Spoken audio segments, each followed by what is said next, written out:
Bom dia, eu sou o João. Estamos aqui, eu, Ana Luísa e o Maurício.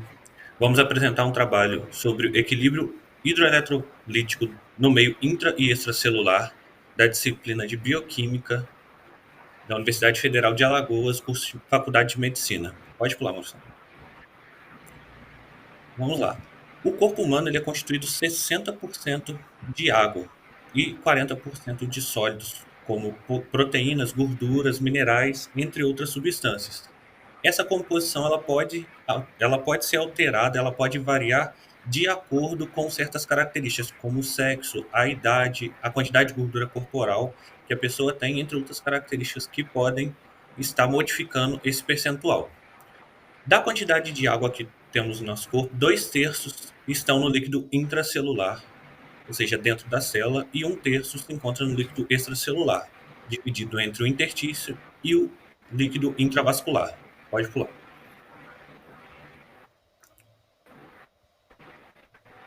Pode passar.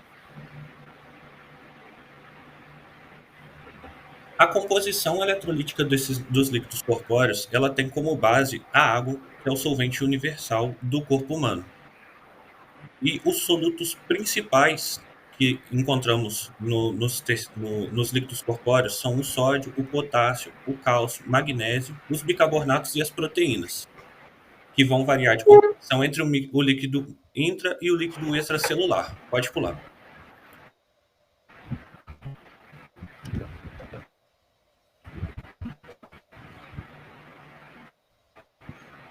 Pode pular. O líquido extracelular, que é o líquido que está fora das células, ele é composto basicamente de sódio, cerca de 90%. Um atrás, Maurício. Aí, valeu. Cerca de 90% dos cátions presentes no líquido extracelular são de íons sódios, e os ânions mais presentes são os cloretos, cerca de 75%, e os bicarbonatos, que chegam a cerca de 18%. Já no líquido intracelular, pode pular por gentileza, ele é composto basicamente de cátions do íon potássio, e os ânions presentes são as proteínas e os fosfatos orgânicos. Pode pular. O controle que é feito da quantidade, da molaridade desses íons é feito principalmente pela membrana plasmática das moléculas, que realiza esse controle através de mecanismos de bomba, como, por exemplo, a bomba de sódio e potássio, através dos canais iônicos e das proteínas de membrana, para realizar o controle iônico do meio intra e do extracelular. Já o controle osmótico, ele é feito pela água propriamente dito, uma vez que ela permeia livremente pelas membranas celulares, ela mesma faz essa questão osmótica. Pode pular. Alguns distúrbios que podem ocasionar um desequilíbrio no corpo humano e acarretar doenças podem se dar na parte hídrica ou na parte eletrolítica. Na parte hídrica, a gente pode ter uma desidratação, pode ter um edema ou até mesmo uma intoxicação hídrica, se for o caso de um consumo exacerbado de água sem a devida diurese. Pode pular. E os distúrbios de equilíbrio eletrolítico, eles se dão de alterações dos principais íons presentes no corpo, como o sódio, o potássio, o cálcio e o magnésio, que podem causar inúmeras formas de distúrbios. Bem, volta, Maurício.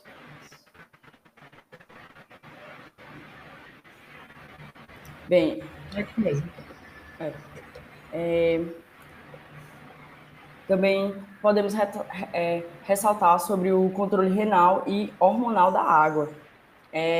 Essa regulação da concentração do volume extracelular, intracelular e da concentração de íons se faz por meio da interação entre os rins, os hormônios hipofisários e a glândula adrenal ou suprarrenal. O hormônio antidiurético e a aldosterona são os principais reguladores do nível da água e da concentração eletrolítica, concentração iônica. O hormônio antidiurético, ele é ativado, sobretudo, pela variação da osmolaridade do plasma e pela variação da pressão arterial. Ele também atua, como o nome fala, diminuindo a diurese, ou seja, levando ao aumento da retenção de líquido. E isso faz com que a urina se torne mais concentrada. O outro hormônio, a aldosterona, é um mineralocorticoide secretado pela camada glomerulosa das glândulas suprarrenais, e ele é capaz de regular a reabsorção do sódio e consequentemente, regula também a excreção do potássio. E isso interage também com o volume extracelular. Pode passar. Além disso, também é importante falar que a aldosterona, em conjunto com a renina e com a angiotensina, formando o sistema renina, angiotensina, aldosterona, denominada SRAA, também também tem a função de regular o volume do líquido extracelular do sangue circulante e da pressão arterial. Pode passar. Bem,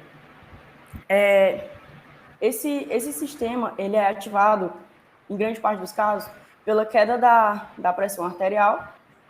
E agora a gente vai ver como que ele funciona. Quando o paciente tem uma queda de pressão, ocorre uma perfusão renal, ou seja, é uma reação que seria captada pelos receptores que estão presentes nas arteríolas aferentes conectadas aos rins. Isso faz com que haja a conversão de prorenina em renina. Essa renina circulante no sangue faz com que haja conversão também de angiotensinogênio em angiotensina 1. Mas essa angiotensina 1, ela não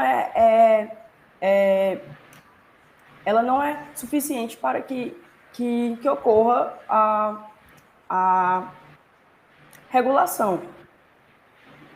Aí vai ser liberada uma enzima ECA, que ela vai atuar realizando a conversão de angiotensina 1 em angiotensina 2. Com a angiotensina 2 já formada e já circulante, esse é um hormônio vasoconstritor que atua na arteríola aferente e evita que mais sangue seja filtrado. Isso interfere também na volemia. Além disso, também há secreção da aldosterona pelo córtex das suprarrenais. E esse hormônio ele é responsável pela retenção do sódio e pela excreção do potássio.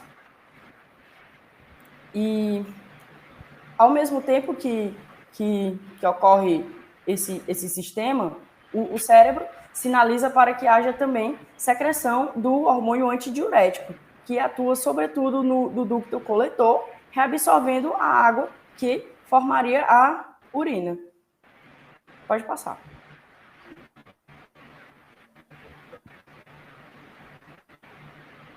Aí aqui nós temos uma explanação do rim, como é que se dá. Na parte 1, o sangue chega com alta pressão e ele é filtrado na cápsula glomerular. Na parte 2, que é onde ocorre a reabsorção do sódio por meio da atuação da aldosterona. Na parte 3, na alça néfrica, também ocorre uma reabsorção de água. E na parte 4 e 5, que é onde o hormônio antidiurético atua em maior intensidade para realizar a reabsorção da água e impedir que essa água seja liberada pelo corpo. Pronto. Agora nós vamos falar sobre a expansão do volume de fluido extracelular, do fluido celular, que é quando ocorre um aumento na concentração de sódio no fluido celular. Existem mecanismos compensatórios que foram falados pelos colegas que atuam pelos intrarrenais e também pelos sistemas de pressão sanguínea, de hormônios e também sistema nervoso simpático.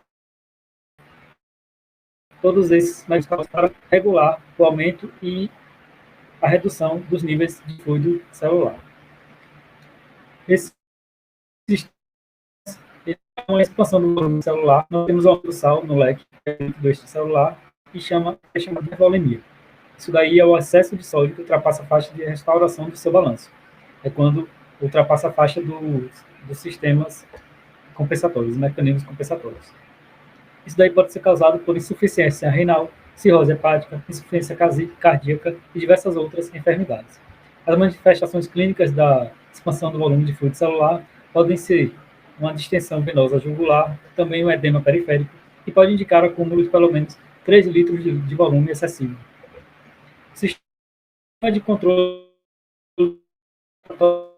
pode ser sistema renina, angiotensina, aldosterona, ou SRAA, prostaglandinas, quininas, hormônio natriurético. Todos esses regulando um sistema de homeostasia do volume de fluido celular. Como tem uma expansão, como o aumento de sódio, esse sistema de controle multifatorial vai fazer com que haja uma redução da diurese para poder ter uma maior diurese, para poder liberar mais sódio pela diurese e isso fazer com que o volume e a concentração de fluido celular diminua. No oposto, quando há a retração do volume de fluido celular, ou seja, quando há a redução dos níveis de sódio, isso se chama hipovolemia. É quando há a redução do sal no leque. As causas podem ser diarreia, vômito, colostomia, queimadura, suor, insuficiência cardíaca, cirrose, diuréticos e doenças hereditárias, além de outras enfermidades relacionadas com os rins. Quando há essa retração do volume de fluido celular, o sistema de controle multifatorial ele aumenta a produção de RAD, ou seja, do hormônio antidiurético, para que diminua a diurese e para que o corpo absorva mais água e absorva mais sódio, para que aumente a concentração do volume de fluido celular.